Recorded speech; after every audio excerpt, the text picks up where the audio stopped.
오늘 성경의 이야기는 사울이라고 하는 사람이 어쩌면 다윗의 대적자로 바뀌어지는 그런 장면이 기록되어져 있어요. 근데 성경 한번 같이 볼까요? 사무엘상 18장 6절 7절이에요. 우리 같이 읽어봅시다. 시작. 우리가 돌아올 때 곧 다윗이 블레셋 사람을 죽이고 돌아올 때에 여인들이 이스라엘 모든 성읍에서 나와서 노래하며 춤추며 소고와 경새를 가지고 왕 사울을 환영하는데 여인들이 뛰놀며 노래하여 이르되 사울이 죽인 자는 천천히요 다윗은 만만이로다 한지라. 아멘. 우리가 돌아올 때 곧 다윗이 블레셋 사람을 죽이고 돌아왔다 이렇게 표현하고 있는데요. 전쟁에 승리한 겁니다. 승전의 기쁨과 함께 돌아오며 그들은 노래하고 춤추고 소고와 경쇠를 가지고 왕 사울을 환영하였다 이렇게 말하고 있어요. 이게 다윗에 대한 환영이기도 하지만요. 실제 큰 제목은 왕의 승리를 축하하는 겁니다. 부하의 승리는 결국 누구의 승리가 되는 거예요? 왕의 승리가 되어지는 거예요. 그래서 왕 사울을 환영하며 지금 많은 사람들이 축제를 벌이고 있는 겁니다. 여러분, 우리가 내적 치유 이런 상처에 관한 이야기를 좀 나누려고 하는데요. 지금 이렇게 왕 사울을 환영하는 승전의 축제에서도 누구는 상처받을 수 있었다? 사울이라고 하는 왕은 상처받을 수 있었다. 이렇게 말할 거예요. 그러니까 상처라고 하는 것은 꼭 나쁜 일, 어려운 일, 힘든 일들 가운데서만 벌어지는 게 아니라 누가 봐도 좋은 일들 가운데서도 때로는 축제 가운데서 참 좋은 기획이었고 좋은 행사였는데 그런 곳에서도 얼마든지 상처라는 건 만들어질 수 있어요. 명절에 온 가족이 모이는 건 축제와 같은 날이죠. 근데 그런 날 상처받을 수도 있고 결혼식 하다 상처받을 수도 있고 때로는 같이 여행을 가서 해외여행 가서 참 재밌게 보내겠다 생각한 그 자리에서 아주 심한 상처를 받고 돌아올 수도 있다라고 하는 거예요. 여러분, 상처는 우리의 삶에 곳곳에서 생겨날 수 있습니다. 이렇게 표현할 거예요. 면역력이 떨어져 있다면 그냥 평상시에는 아무것도 아니게 지나갈 수 있는 바이러스에도 면역력이 떨어지면 병에 걸리는 거잖아요. 우리 그리스도인의 삶에 있어서 하나님의 은혜라고 하는 것이 우리에겐 면역력이라고 말할 수 있습니다. 은혜가 떨어지면요 아무것도 아닌 건데 우리는 상처를 받고 마음이 상하며 그것으로 인해 갈등이 벌어질 수 있다라고 하는 거예요. 왕 사울에게 그런 일이 벌어진 겁니다. 모두가 기뻐해야 되는 왕 사울을 환영하는 승리의 자리였는데 그는 상처를 받았다는 거죠. 네, 이런 상처들이 어떻게 진행되나 조금 봐보세요. 우리 18장 8절 그리고 10절까지 8, 9, 10절 같이 한번 읽어볼게요. 같이 읽습니다. 시작. 사울이 그 말에 불쾌하여 심히 노하여 이르되 다윗에게는 만만을 돌리고 내게는 천천만 돌리니 그가 더 얻을 것이 나라 말고 무엇이냐 하고 그날 후로 사울이 다윗을 주목하였더라. 그 이튿날 하나님께서 부리시는 악령이 사울에게 힘있게 내림에. 아멘. 예, 사울이 말에 불쾌하였다. 그래서 심히 노하였다 이렇게 말하고 있어요. 불쾌하다, 노하다라고 하는 감정을 아주 깊이 묵상하니까 여기서 벗어난 게 아니라요. 오히려 이것으로 인해 그날 후로 사울이 다윗을 주목하였다 이렇게 말하거든요.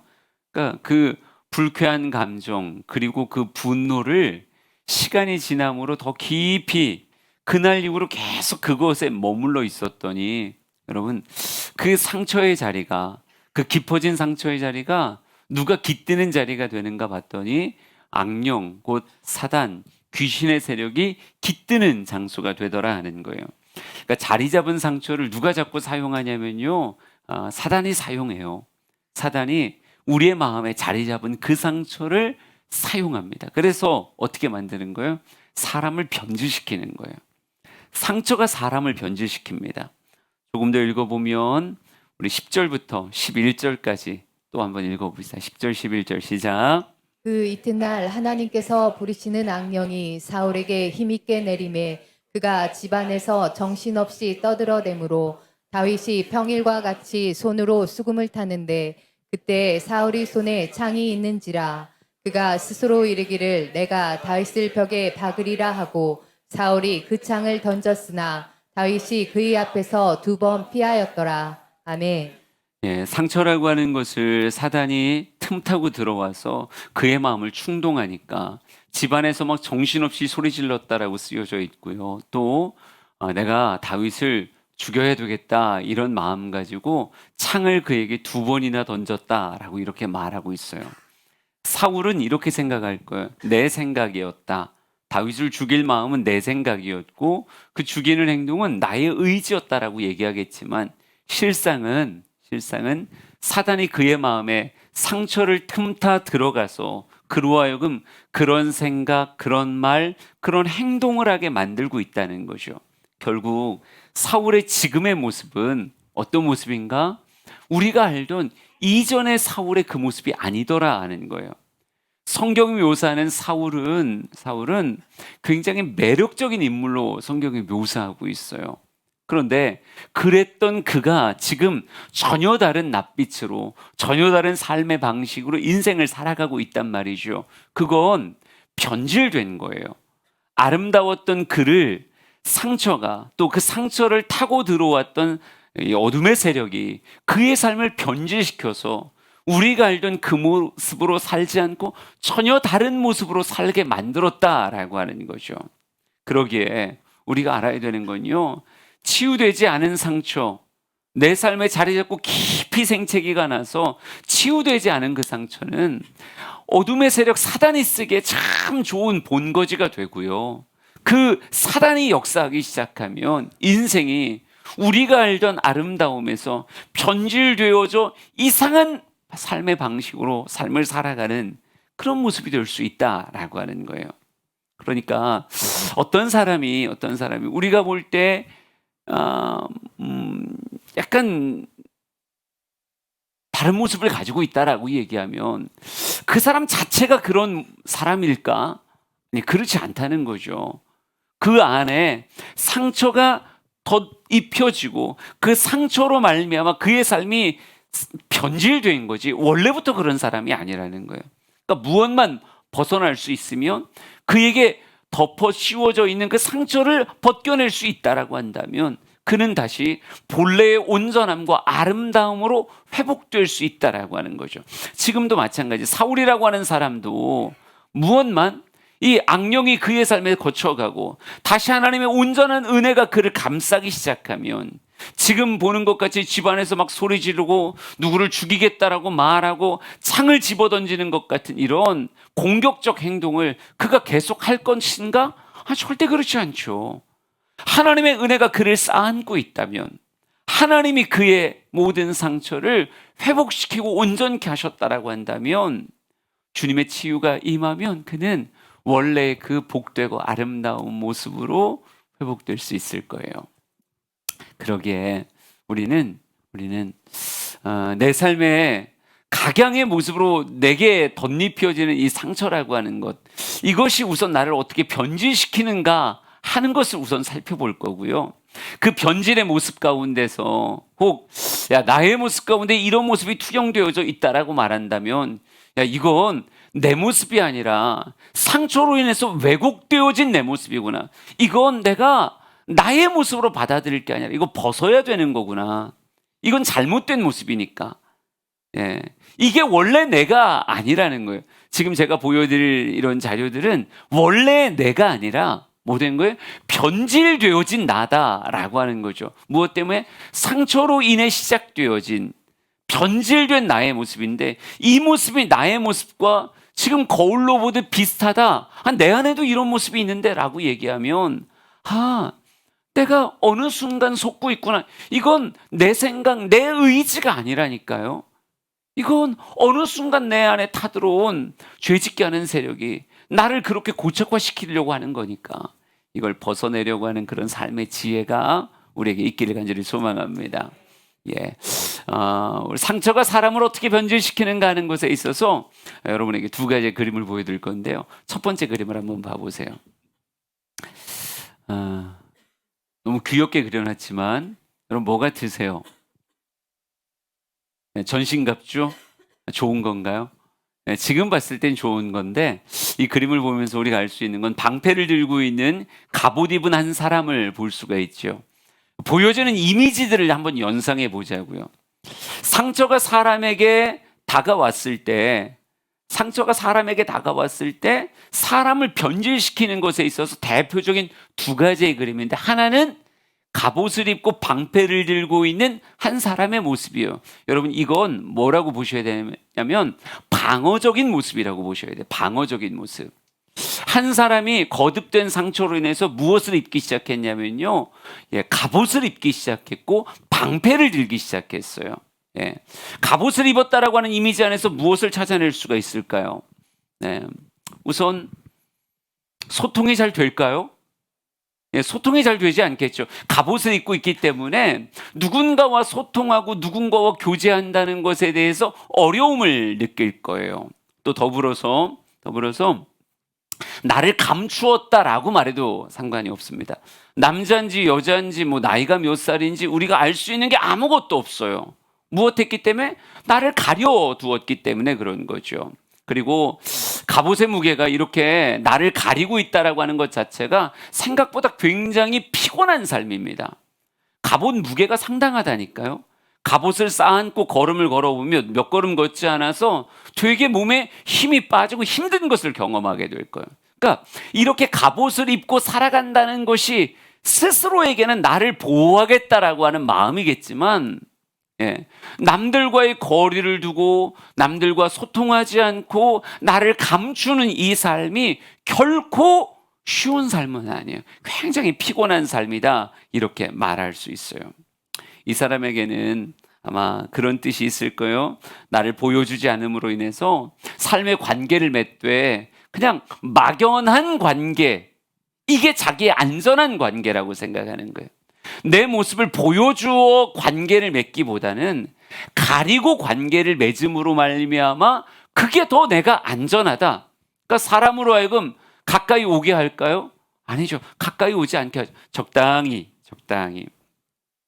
그래서 이 사람들은요, 아마 그렇죠. 철저히 자신을 숨기고 방어하는 사람으로서 누군가가 내게 다가오는 것 되게 어려워하고, 창이 없고 방패만 있는 것 보니까 이 사람은 한때 용사였을 수 있겠지만 칼을 빼앗겼다, 창을 빼앗겼다. 그래서 용사의 모습을 동경하지만 용사가 되지는 못하는 그런 사람이라고 말할 수 있어요. 그러니까 이 사람의 특징이 무엇이냐면요, 그러니까 자기를 드러내지 않는다는 특징을 가지고 있어요. 그러니까 무리 사이에 섞였을 때 절대 튀려고 하지 않는. 그러니까 우리가 예배를 드린다고 할 때 손을 든다거나 크게 찬양을 한다거나 자신을 드러내서 무언가를 한다는 것에 대해서 굉장한 부담감을 가지고 있는, 그래서 그렇게 하면 너무너무 불편해서 앞에 나서지 않게 되는 이런 모습. 그래서 이 사람은 어찌 보면 두려움의 갑옷을 갖고 있고 누군가 나에게 다가오는 것에 대한 두려움을 갖고 있는 사람이라, 이 사람의 치유가 일어나려면 어떤 모습이 있어야 되느냐? 너무 당연하게 이 갑옷을 벗어 던져야 되는데 이 갑옷을 벗는 과정조차 솔직히 절대 쉽지는 않다는 거죠. 누군가 이렇게 써놨더라고요. 치유는 이 갑옷을 벗어야 이루어질 수 있는데 처음에는 투구의 눈만 이렇게 내릴 거라는 거예요. 누군가 자신에게 다가오고 오랫동안 자신에 대해서 마음을 보여준다라고 한다면 아주 빼꼼 눈만 여는 모습일 테고, 한참 지켜보다가 괜찮을 것 같으면 이제 투구를 벗는 모습이 될 테고, 한 1년쯤 지나면 방패를 내려놓을 테고, 시간이 한참 지나면 드디어 갑옷을 벗기 시작할 거라는 거죠. 그러니까 이 사람이 좋은 벗을 만난다, 누린다라고 하는 건 누군가의 굉장히 지속적인 사랑과 섬김이 없이는 절대 쉽게 그 마음을 열지 않는다는 거예요. 그러니까 당신의 친구가 누굽니까? 벗이 누굽니까? 라고 말하면 전 그냥 혼자가 편한데요? 라고 말하는, 누군가의 깊은 관계를 꼭 맺어야 되나요? 라고 말하는. 왜? 관계를 맺으면 무엇 될 거라고 생각하는 거예요? 내게 상처가 될 거라고 생각하는 거예요. 그러니까 적당한 거리라고 하는 게 이 사람에게 참 중요해요. 가까이 오지 못하게 깊이 교제하지 않는 거죠. 근데 이런 수동적이고 지금 방어적인 이런 모습만 있는 게 아니라 또 정반대의 상처로 만들어진 또 하나의 모습을 보여드릴 수 있어요. 그게 바로 두 번째 그림입니다. 이거 한번 봐보세요. 우선 남자인가요, 여자인가요? 누가 봐도 여자죠. 여자이면서 뭘 들고 있어요? 활을 들고 있어요. 뭐 평안해 보이십니까? 뭔가 좀 화난 것 같아요. 뭐 제가 볼 때도 약간 그런 것 같습니다. 그럼 이 사람도 이게 방어 기제거든요. 아까 처음 사람은 갑옷을 입었다는 게 또 방패를 가지고 누군가를 밀어낸다는 게 그 사람의 방어 기제라고 한다면 지금 이 여인의 방어 기제는 당연히 뭐겠어요? 활이죠, 활. 활은 공격하는 거기도 하지만 공격이 최선의 방어라는 생각도 있겠죠. 그러니까 이 사람은 좀 더 강하게 자신을 어필하는 거예요. 특별히 활이라고 하는 것을 가지고 가까이 오는 사람들을 무엇하는 거예요? 더 세게 그에게 무언가 자신의 위력을 행사를 하는 거죠. 그래서 자신이 얼마나 어찌 보면 두려운 존재인지 뭐 이런 것들을 말로 행실로 자꾸 보여주면서 자신에게 그 사람이 상처를 입히지 못하도록 하는, 그러니까 그는 방어가 아니라 공격을 가지고 방어를 하는 그런 모습이라고 말할 수 있어요. 그러니까 아까는 방어를 선택했다면 이 여인은 공격을 선택한 사람이고요. 더 이상 가까이 오면 화살로 쏠 거라고 이렇게 생각하죠. 그러니까 이 사람은 타인을 믿지 않는 사람이요. 여전히 긴장되어져 있고 누군가가 다가올 때 이 사람에게 더 강한 나의 모습을 보여줌으로 말미암아 거리를 두게 만드는 이런 모습인 거죠. 이 사람의 활이 실제로는 무엇으로 등장하게 될까요? 아마 말일 거예요. 말. 가장 편한 건 말. 그러니까 말이라고 하는 것으로 내 주변에 있는 사람들에게 화살을 쏘는 거죠. 그러니까 뭐 가정에서건 교회에서건 그의 삶의 자리에 있어서 이 여인의 눈에 들어온다라고 얘기하면 제일 먼저 활을 겨눌 테고, 그 사람이 어떤 영역 이상을 들어오게 되면 그냥 가차없이 화살을 날리는 거예요. 그러니까 저 사람의 공격보다 내가 더 먼저 공격하는 거예요. 그러니까 방패를 들고 있던 사람은 그가 공격할 때 밀어내는 정도라고 한다면 이 사람은 더 먼 거리에서 나의 영역 안에 들어왔다 싶으면 이게 나에게 어떤 영향을 줄 것 같으면 오히려 내가 더 빨리 공격을 하는 거죠. 말이 됐던 눈빛이 됐던 행동이 됐던 공격함으로 그를 나의 영역 밖으로 밀어내는 거예요. 그래서 이 사람은 차갑다는 특징이 있고요. 비판적이고 냉정하고 세상에 대한 불신, 사람에 대한 불신으로 가득 차 있다 이렇게 말할 수 있어요. 그러니까 이 사람은 가까이 오지 말라 정도가 아니라 그냥 쓰러뜨리는 거예요. 방패를 가진 사람은 가까이 오지 말라라고 이렇게 밀어낸다라고 얘기하면 이 활을 가진 여인은 그냥 가까이 오면 쏴서 쓰러뜨리는 거죠. 근데 이 두 가지가 전부 다 뭐라는 거예요? 내 안에 상처가 자꾸 쌓여지면 어떤 한쪽의 모습으로 사람들이 만들어져 가는 거예요. 성향상의 모습으로 갑옷을 입고 방패를 드는 사람이 있고 활을 들고 세상을 노려보며 사람들을 쏘는 모습이 되어지기도 한다는 거죠. 그리고 또 이게 어떨 땐 정말 진자 운동을 하든 이런 모습 저런 모습에서 왔다 갔다 하기도 한다는 거예요. 여러분, 만약 부모가 한 사람은 방패를 들고 있고 한 사람은 활을 들고 있는 그런 부모로서의 가정을 이루고 있다라고 한다면 그의 자녀들은 어떤 모습이 될까요? 그 안에서 두 가지 모습을 타고나서 점점 역기능의 가정이 만들어지겠죠. 그런데 우리가 이 모습을 바라보면서 상처가 그런 모습을 만드는구나. 그런 모습이 실제는 어디 안에서 찾을 수 있는? 우리 안에서 찾을 수 있는. 상처라고 하는 건 사람을 봐가면서 다가가는 게 아니거든요. 은혜 안에 온전한 면역력이 채워져 있지 않은 때에는 언제든지 좋은 일이든 나쁜 일이든 그게 상관이 없다니까요. 그러니까 상처는 아무 때나 찾아와서 내 인생의 생채기를 남기기 시작하면 그 남겨진 생채기가 어느 순간 나로 하여금 갑옷을 주워 입게 만들고 방패를 들게 만들기도 하고, 어떨 때는 나에게 활을 들려주며 가까이 오는 모든 사람을 쏘아 넘기겠다라고 말하며 아주 세게 말하고 아주 세게 눈빛을 쏘아놓고 아주 강하게 그 사람에게 정말 나의 행동을 보여주는 이런 모습이 되기도 한다라고 하는 거예요. 여러분은 어떤 모습으로 방어 기제가 작동을 하는지, 여러분도 상처를 안 받아본 사람이 아닐 텐데 이 가운데 나는 방패 쪽에 가깝다, 갑옷과 방패 쪽에 가깝다, 아니다 나는 화살 쪽에 가깝다, 어떤 모습일까요? 뭐 물어봤으니까 여러분이 이제 표현을 해야 되는 거예요. 한번 해봅시다. 나는 어느 쪽에 가까울까? 나는 갑옷 쪽에 가깝다라고 하는 사람, 눈을 깜빡여 볼까요? 어떻게 할까요? 깜빡깜빡 해보세요. 나는 이쪽에 가까운 것 같다. 그래요. 그럼 나는 차라리 활을 들고 있는 여인 쪽에 가까운 것 같다. 눈 깜빡여 보세요. 원래는 옆 사람하고 얘기해 보려고 했는데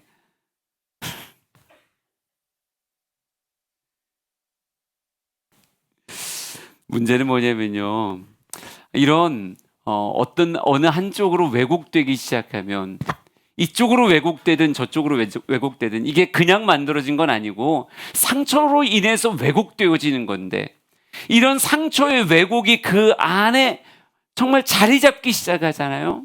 그럼 그 사람 자체의 어찌 보면 삶을 살아가는 가치관이 변질되어지기 시작한다는 거예요.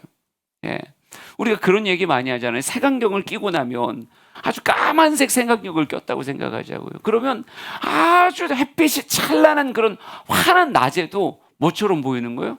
다 어둡게 보이는 거예요.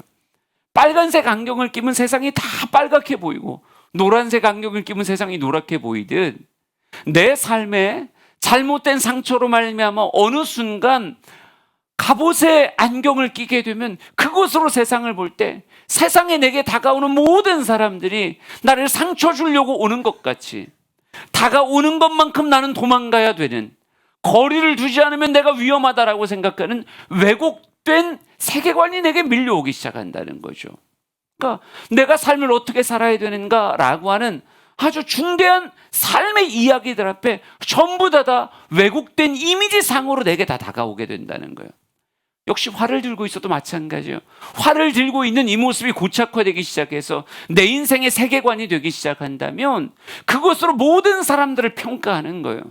누군가 눈에 보이기 시작하면 저 사람이 날 공격할 거야, 내가 먼저 쏴야 돼, 내가 먼저 쏴야 내가 이길 수 있는 거야 라고 하는 이상한 생각들, 늘 뭔가의 잘못을 찾게 되고 아주 냉정하게 비판하기 시작하고 손가락질하기 시작하며 원만한 대인관계를 해치게 된다는 거죠.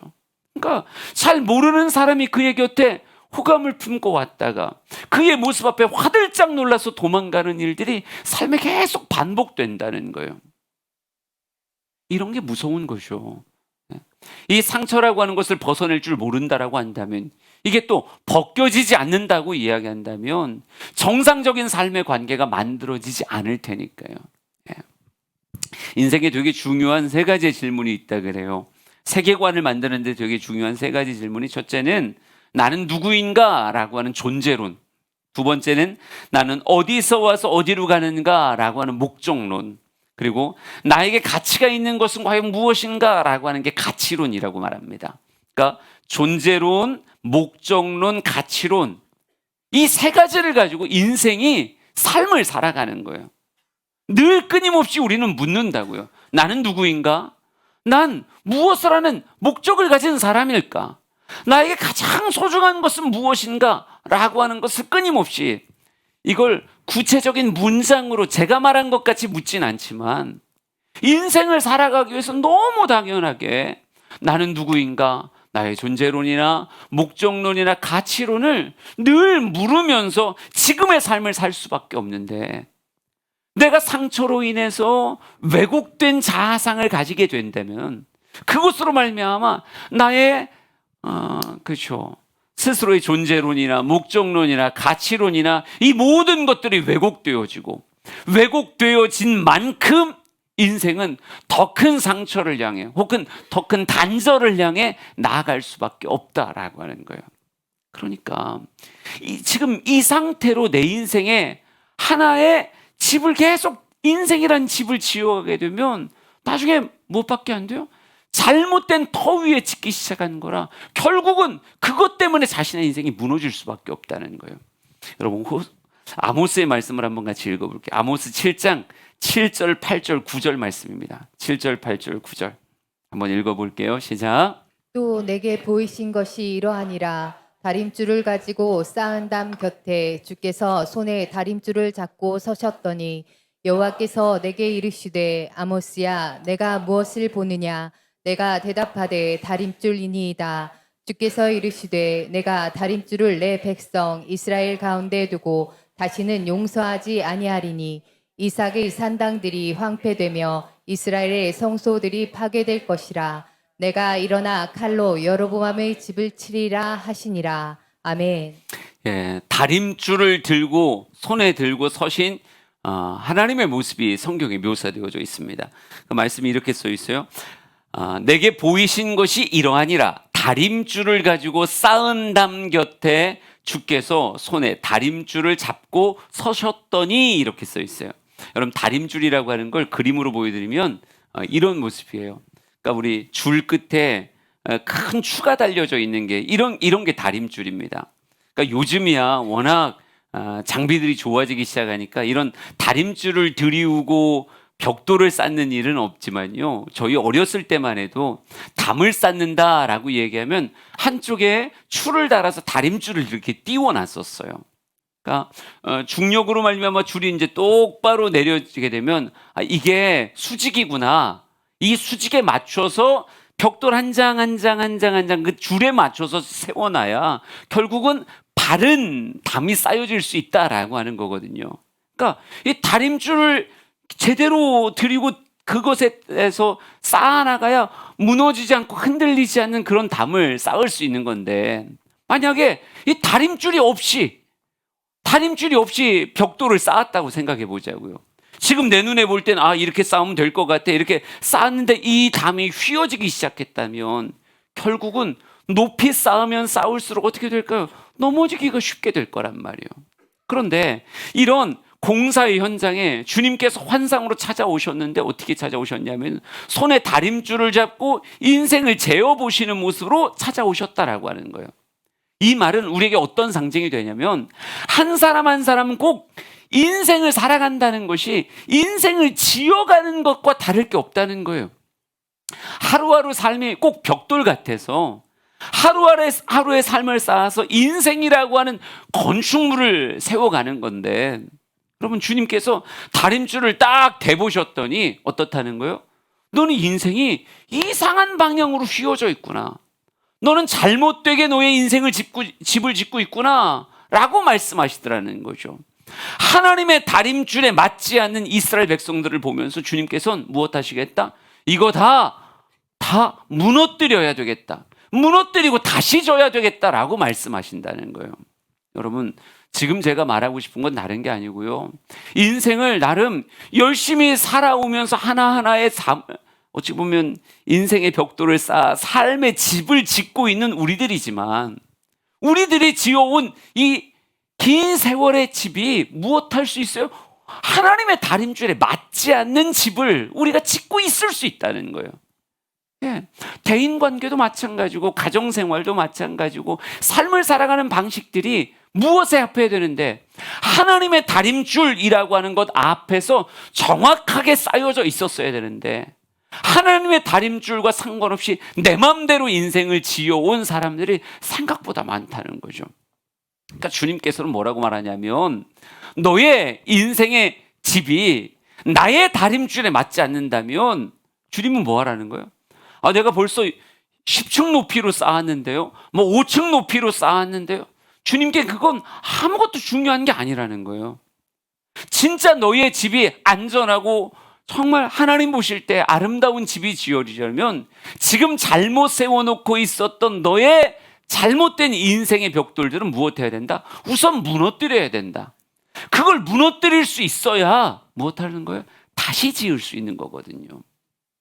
주님은 우리의 인생을 무너뜨리려 찾아온 게 아니라 진짜 다시 잘 세워내기 위해서 찾아오는 거예요. 그러기 위해선 이 하나님의 다림줄이라고 하는 건 우리에겐 딱 하나예요. 그렇죠. 하나님의 말씀이죠. 하나님의 말씀이 인생의 다림줄일 텐데 이제 하나하나 내 인생에 실제적으로 하나님의 다림줄을 대보며 내 인생과 하나님의 말씀과 맞는가? 맞지 않는다라고 한다면 무슨 용기가 있어야 되는 거예요? 이걸 허물어 버릴 용기가 있어야 된다는 거예요. 아무리 그런 방식으로 살아온 기간이 길다 손 치더라도 난 벌써 20년 그렇게 살았어. 난 그렇게 갑옷 입고 인생 살았다고. 나는 그렇게 활 들고 인생 살았다고. 제가 말씀 보면서 스스로 느끼는 건요. 야, 나는 참 갑옷 입는 것에 능할 수 있었겠다는 생각을 했어요. 전 늘 거리라는 게 참 중요하다고 생각했거든요. 너무 나에게 가까이 오지 마세요. 너무 내게 멀리도 가지 마세요. 난 이 거리라고 하는 게 참 중요하다고 생각했는데 말씀을 보니까 활을 들고 있는 것 같진 않은데 갑옷을 입고 있고 방패를 하나 들고 있는 것 같은 내 모습이더라고요. 이게 나의 지금은 안정감이에요. 내게 안정감인데 하나님 볼 땐 뭐일 수 있어요? 이제 다림줄로 재어봤을 때 하나님의 다림줄에선 야, 그건 아니야. 이건 잘못된 거야. 주님이 그렇게 말씀하실 수 있겠더라고요. 여러분, 그러면 더 건강하고 온전한 목회를 하려면 무엇 할 수 있어야 될까요? 내 모습을 말씀 안에서 발견해야 되는 거예요. 내가 지금 몇 도가 휘었는지, 얼만큼 똑바로 쌓고 있었는지를 확인해야 되는 거고, 잘못 쌓고 있었다라고 한다면 이게 상처난 다른 다림줄에 엉뚱한 단계를 내 삶에 쌓고 있었구나. 그럼 뭐 해야 되는 거예요? 가차없이 부서뜨리는 그 모습도 출발해 나가야 되는 거예요. 오늘 여러분이 묵상할 건 다른 게 아닙니다. 수많은 상처가 내 삶에 기생하게 되면 나는 혹 방패의 사람으로, 갑옷과 방패의 사람으로 인생을 만들든지, 아니면 어찌 보면 활을 들고 있는 여인과 같은 모습으로 만들 텐데 나의 모습은 과연 어떤 모습인가? 오늘 가족 간에도 한번 서로 얘기를 해보세요. 그러다 싸우지 말고요. 싸울 수는 있는데 뭐 감내하시며 당신의 모습은 뭐에 어울린다. 스스로의 자기 고백을 먼저 들어보시고 또 타인에게 한번 물어보세요. 당신이 생각할 때 나의 이미지는 어떤 사람에 가까운가? 그리고 강도도 있겠죠. 뭐 1부터 10까지라고 얘기했을 때 뭐 방패를 들고 갑옷을 입고 있다고 해서 모든 사람이 다 똑같은 모습은 아니거든요. 이쪽으로 한 5 정도에 치우친 것 같아요. 뭐 7 정도, 8 정도. 그러니까 서로 간에 있어서 나의 모습이 사람들에게 어떻게 느껴지는지, 내가 생각할 때는 어떻게 느껴지는지, 난 좌우로 치우치지 않았는데 나는 이쪽으로 난 괜찮아 라고 점수를 줬는데 나를 제일 잘 아는 내 아내가 아니야, 당신은 이쪽 10이야, 당신은 극티야, 뭐 이렇게 말하면서 이렇게 표현할 수 있다는 거죠. 뭘 확인하자는 거예요? 나를 확인하자는 거예요. 나를 확인하는 이 모습이 치유로 나가기 위한 첫 번째 과정이 될 수 있다는 거예요. 오늘 설교를 이렇게 빨리 끝내야 되는 줄 몰랐는데 나 혼자만 빠르다고 생각하는 거예요. 하고 싶은 얘기가 참 많은데 하여간 우리 찬양하면서 다시 한번 기도할 때 우리 안에 내 모습이 보여질 수 있었으면 좋겠어요. 어느 순간 내가 나를 보호하겠다고 이 모습 저 모습을 가지는 건데 여러분, 그게 오히려 나를 가두는 것이고 오히려 나를 불행하게 만드는 거예요. 사람들로부터 나를 고립시키며 관계 맺어야 살아갈 수 있는 사람을 관계를 맺지 않은 채 살게 만드는, 스스로 나의 삶을 유배시키는 것 같은 모습이 여러분 양극단에 취해진 그런 모습이라고요. 여러분, 내 모습을 발견할 수 있는 눈 여러분에게 띄어지길 원하고, 잘못된 것이라고 한다면 이게 부서져야 되는 거구나, 내 인생에 이게 깨져야 되는 거구나 느낄 수 있게 되기를 간절히 소망합니다. 우리 찬양하며 기도로 나아갑시다.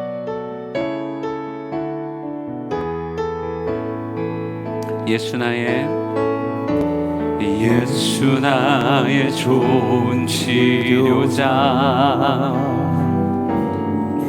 그의 눈이 머무는 곳은 나의 슬픔과 고통. 고개를 들어 그의 눈을 볼 때에 난 알았네.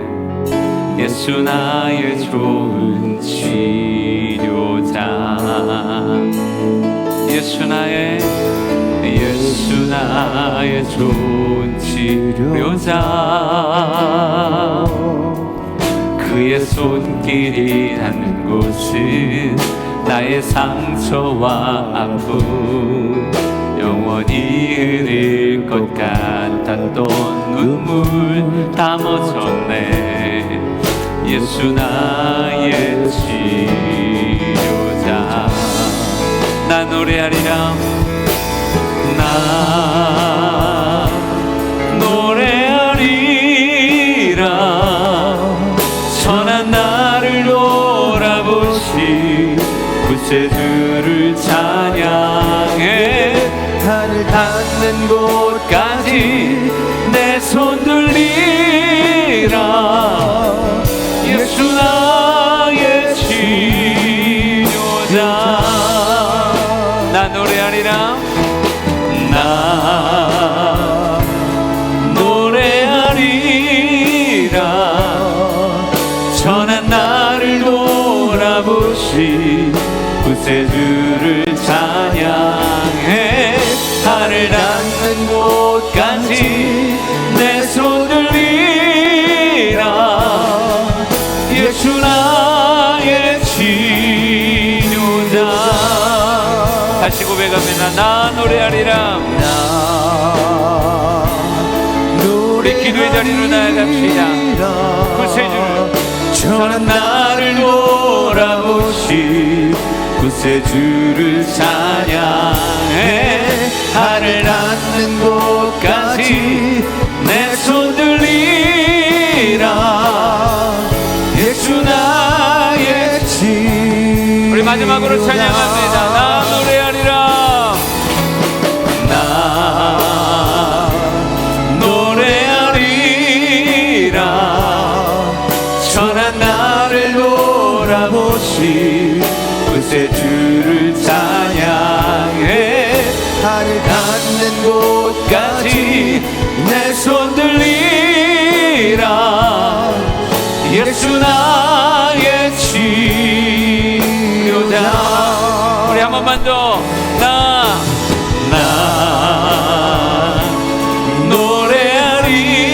노래하리라.